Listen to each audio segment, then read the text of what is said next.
Excuse me. Your curtain. Please allow me to help. Help? From you? I didn't mean to offend. I just thought you should know that you're— That I should know what? That some privileged white guy thinks his opinion matters? Get over your entitlement. I'm not some damsel in distress waiting for you to ride in on your high horse. It's the most emotional experience that a person can go through to know that what they're working on is something that has reached a generation of people. Oh my God. And if you disagree with this sentiment, just hit the unfollow button. I don't need your business. Thanks. You know, I don't need your business. You know what? Maybe Disney does. Maybe you're a tool, you're a pawn in this film. You didn't write it. You didn't direct it. You have nothing to do with the creation of Snow White. Right. You should shut up and do the job. No one on the right side of America can stand the star of this movie. Yeah. Weird.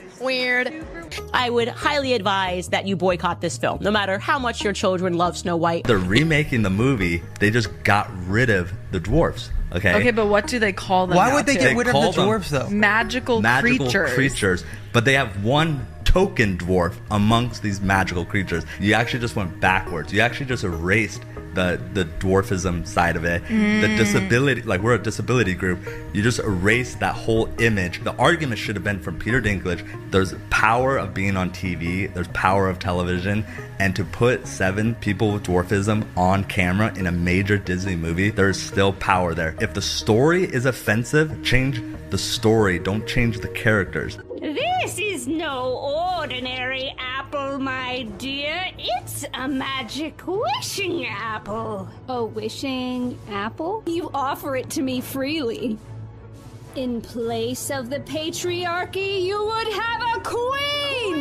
Not white, but diverse, inclusive, and equitable! I will become the leader I know I can be! All shall love me and despair!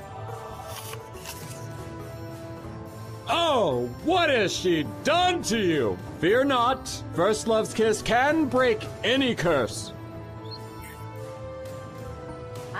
I'm gonna stand there 18 hours in a dress of an iconic Disney princess. I deserve to be paid for every hour that it is streamed on. Oh, really? Are you having trouble paying your bills, Rachel? Did Steven Spielberg not pay you for your role in West Side Story? Did Disney fail to give you a healthy paycheck for, like, cry me a river? She's just exactly everything that we can't stand. I can also be having the greatest time and simultaneously wishing people would stop sending me death threats. I know this point has been made, but this truly is the worst casting maybe in the history of the film industry. There's something wrong with her. She's disturbed, she's unhappy, and she thinks it's about feminism and the patriarchy and about abortion. But the reality is she's just not stable, like the majority of people in Hollywood. They're just not stable human beings. Rachel Zegler just got slammed again, this time by The Simpsons. The Simpsons are dragging her into the fire. In their latest episode, they take dead aim at her Snow White disaster, and they don't miss. The fictional film inside the show? Snowwoke, the reimagining. It's not subtle. It's a full-on takedown of Disney's doomed remake and Rachel's role in its unraveling. She's already suffocating under backlash, bad headlines, and a movie that tanked. This mockery, it's salt in a very public wound. It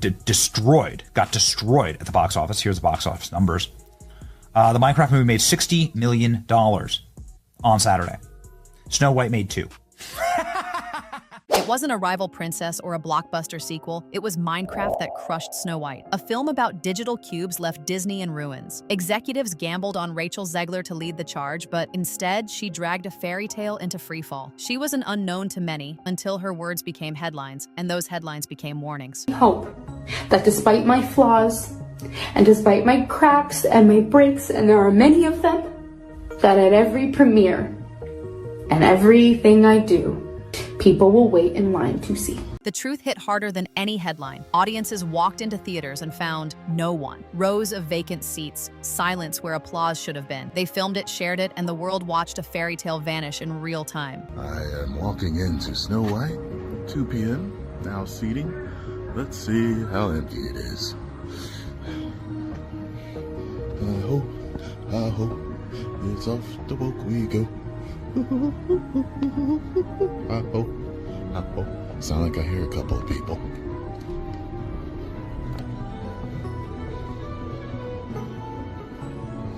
One,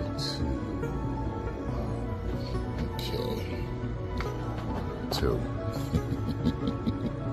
Now the Simpsons are dragging her on national TV, and it's savage. Everyone's going to see it. Insiders say Rachel's furious. No laughs, no chill. The cartoon calls her a clueless, self-obsessed girl boss, totally disconnected from reality. And honestly, a lot of people agree. While Springfield roasts her alive, Rachel's doing damage control, trying to outrun the burning wreck that was Snow White. What would you say to those who are just kind of overly critiquing the film at this point? You've worked so hard on it. Getting on across the block here. All right. The spotlight's gone dark. Rachel Zegler has disappeared. Just days after rumors surfaced that Disney wanted her to pay for the film's collapse, she pulled the plug. No press, no posts, no trace. For someone once front and center, the silence feels deafening. Producers, far left-wing activists in Hollywood are turning on her, and Disney has canceled all of Rachel Zegler's appearances on their media platforms. Kind of tough. People are like, oh wow, Snow White flopped. Who is surprised? You cast arguably the least genuine, most out of touch and disliked person in her industry, and her industry is Hollywood. And the bad guy is Gal Gadot. Critics saw this coming months ago. Now Rachel's drowning in headlines, and The Simpsons just threw the knockout punch. Let's be real, this might be the most humiliating moment of her career, and it's playing out on national TV. Well, we all basically knew that Snow White was going to be a massive failure at the box office because of Rachel Zegler's controversial statements. I mean, you know, the original cartoon came out in 1937, and very evidently so. There's a big focus on her love story with a guy who literally stalks her. Yeah. Weird. So we didn't do that this time. It started like a Cinderella story. Rachel Zegler was Hollywood's next big thing, fresh off West Side Story and handpicked to lead Disney's Snow White. It should have been huge, but the moment the project dropped, it wasn't the movie making waves. It was Rachel. Her interviews hijacked the spotlight and things started spiraling fast. Rachel Zegler just keeps making things worse with the Walt Disney Company. The more that she tries to defend this movie, the more that she tries to spew her agenda onto the general public, it's only making matters worse, not just for Bob Iger, but for whatever is left of the image of Disney as a whole. Behind the scenes, you guys know as well as I do that those executives like Spielberg are looking at that saying, Rachel Zegler can F right off. She didn't praise the legacy, she picked it apart. In a clip that spread like wildfire, Rachel mocked the 1937 Snow White, calling the prince a stalker and the story outdated. Fans didn't just hear her, they reacted. And suddenly the excitement turned into outrage. I just mean that it's no longer 1937, and we absolutely wrote a Snow White that is not going to be saved by the prince. She's not going to be saved by the prince, and she's not going to be dreaming about true love. She's dreaming about becoming the leader she knows she can be. Yeah. Weird. What she said didn't feel like opinion. It felt like betrayal. Fans believed she wasn't honoring the story, but mocking the heart of it. The fairy tale she was hired to protect suddenly felt under attack from the inside, and people took it personally. I just want to tell you guys about a little incredible movie that just came out, Snow White. Wow. I just got to tell you, best movie I've seen in years, and there have been some really, really good films lately. Madam Web, Rebel Moon Part 1, that movie, that transgender one with the Mexican drug lord. But Snow White blows them all away. Chat, this movie has everything. Horrifying, CGI, little people, check. A feminist princess who don't need no man, double check. Diddy dance party at the end, double diddy check. All this to say, go see Snow White right now. The new one. Not that old stupid one where the princess gets saved by some good, upstanding guy. The backlash didn't slow, it exploded. More clips surfaced, more outrage followed. A few praised her as bold, but most saw it differently. Rachel's Snow White felt arrogant, tone-deaf, and totally disconnected from what fans loved. Dwarfs make it or no? Well, the CGI dwarfs did. Of course, that goes back to the original controversy where Peter Dinklage, a very talented little person actor, said, why are we doing that? We've hired a Latina actress to be Snow White. That's progressive. But you're going to hire little people to play the dwarfs? That just seems like a step backwards. And then, of course, Disney instantly buckled and said, okay, we're going to add magical creatures. Then they got even crazier and they decided that the dwarves in Snow White weren't woke enough, okay? You're replacing jobs that people could have as little people. Okay. Snow White and the Seven Dwarfs, it's for dwarfs. you know? The internet gave her a new name, Girl Boss Snow White, but it wasn't a compliment. Suddenly, every sentence she spoke was under a microscope. The wonder of the fairy tale faded, replaced by side eyes and skepticism. Then things got colder, literally. Her chemistry with Gal Gadot was non-existent. At award shows, their distance spoke louder than words, and by the time they hit the Oscars stage, the silence was deafening. They've been in a full meltdown about this girl for a couple of years now, and how they had her tweet out like a little, yay, Snow White, can't wait, so excited, I love to play her. And she did it and got like millions of views, and they were like, good job, Rachel. And then she, like, minutes later followed it up with, and never forget, free Palestine. And isn't her co-star Jewish?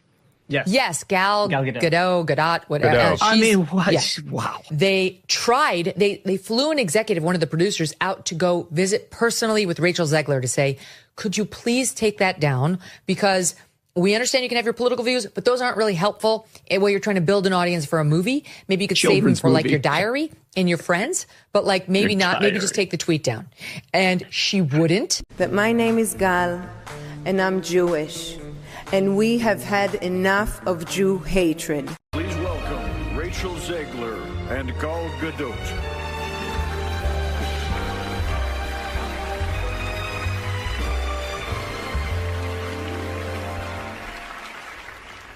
Visual effects push the boundaries of what we see on screen.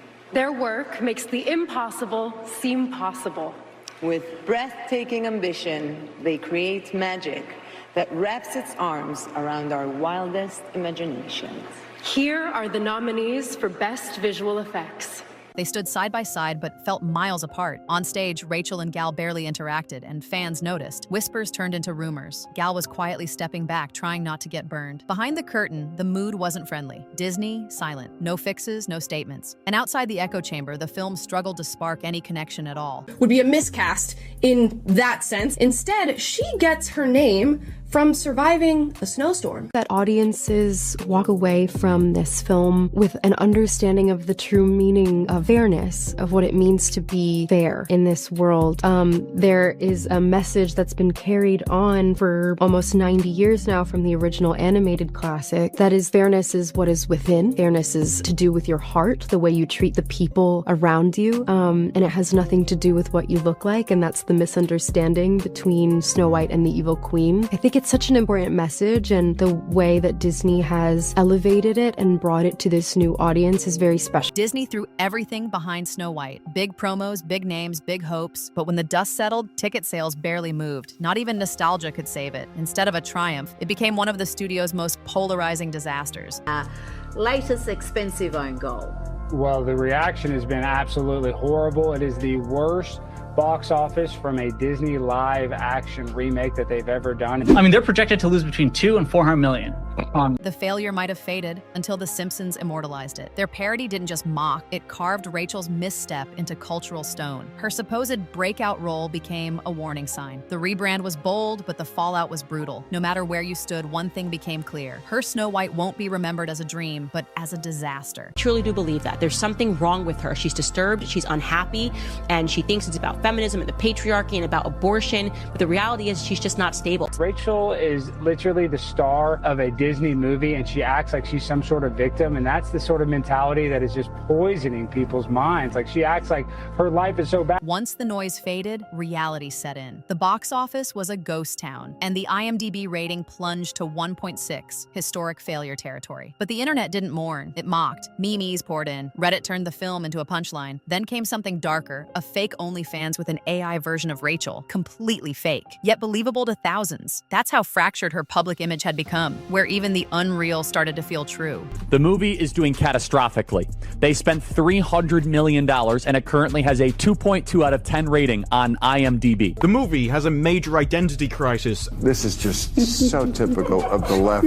The progressives always finding a way to find their way back to doing something not progressive. It's got extra musical numbers that are incredibly unnecessary, that really add to that runtime. And let me go ahead and let you know that they're absolutely atrocious. Disney deleted Someday My Prince Will Come and made a modernized feminist alternative. I sat through the whole thing. This was really bad. It was extremely leftist on every political dimension: racial politics, sexual politics, class politics, regime politics. Its narrative was cowardly. It was just awful. Hollywood turned cold. Her name, once headlining casting sheets, began to quietly disappear. Films paused, roles recast. In the span of a year, Rachel Zegler went from the next big thing to too risky to touch. Her breakup with Josh Andrés Rivera hit the headlines, adding emotional chaos to an already spiraling image. And then, The Simpsons struck the final nerve. Their Snowwoke parody wasn't just satire, it was a takedown. A cartoon version of Rachel Band's love scolds crowds and watches her film die in silence before melting down on live TV. When The Simpsons turns you into a running gag, it's no longer fame, it's infamy. There's still a shot at redemption, but it won't come easy, because the world isn't just watching her next move, they're wondering if this really was the end of her fairy tale.